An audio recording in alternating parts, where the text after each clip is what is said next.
Greetings, adventurers! I'm still at LARP, but here we are yet another day. We were at V reading the Menhirs Fate Rules, at Advanced Faith Abilities, and each of these cost 1 XP. The first one we did was Excommunicate, so we are now down to Spiritual Reading. Cost 1 Faith. Target, Other. Time, Ceremony, 30 seconds. Range, 5 meters. I'm hoping you can hear me because there's a lot of background noise because there's LARPers in the area. Effect. Faith can sometimes be blind, but is never without sense. This ceremony directs the cleric's faith forwards as a brief pulse. This faith then adheres to spiritual presence in a target, person or object, allowing their nature or aura to be more easily felt, smelt, or otherwise... Smelt, yeah. Or otherwise, I think that means smelled with, like, not with a T. Because I think that means melting. Anyway, or otherwise discerned by the caster's mundane senses.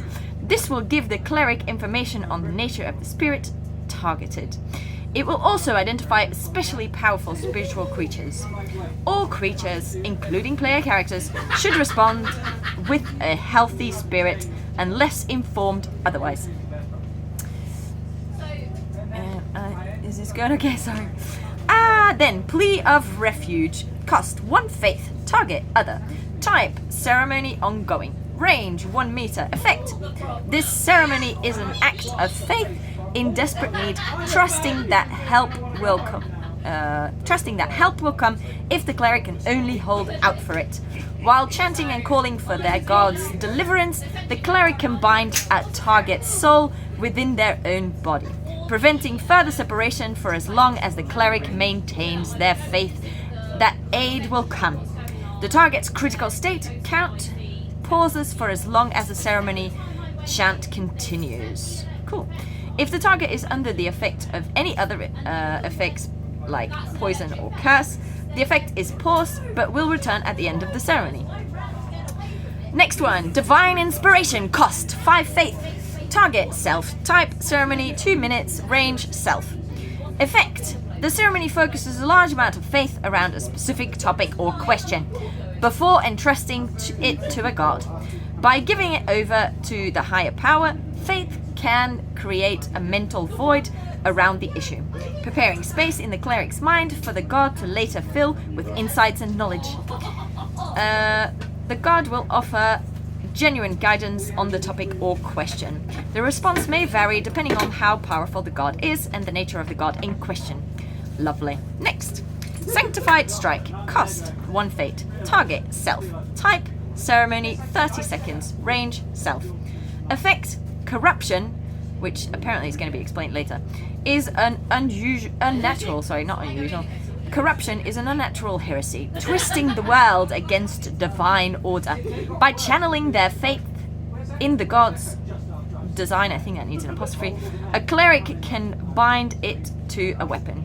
The blade will force, and in doing so, the blade will force a restoration of their god's order, and in doing so, annihilate any agent of corruption it next strikes. The cleric charges the weapon or foci, it must be a LARP safe weapon, with godly power, causing the next strike to call Smite. This lasts until you use it, or until the end of the day. Next is Martyr's Gift. Cost 2 faith. Target, Other. Type, Ceremony, 30 seconds. Range, 1 meter. Effect. When the faithful have convictions that the gods watch over them, they can find courage to keep fighting in the face of certain death. This ceremony allows a cleric to stoke that conviction with faith, directing it into the target's wounds so that they can continue to fight in their god's name. The target is filled with righteous zeal and restores all their hit points. Next, Divine Light. Cost 1 faith. Target, Other. Type, Ceremony, 30 seconds. Range, 5 meters. Effect, the faithless abhor simple trust in the god's protection. This ceremony allows any cleric to turn this trust into divine light and repel those who would cause harm. After completing the ceremony, the cleric must hold up a vigil of their god. This can be a weapon or any other item with a symbol of their god. They may then call stagger against 3 targets within 5 meters. The cleric is then unable to advance towards the targets for 10 seconds. That was it for today. Bye!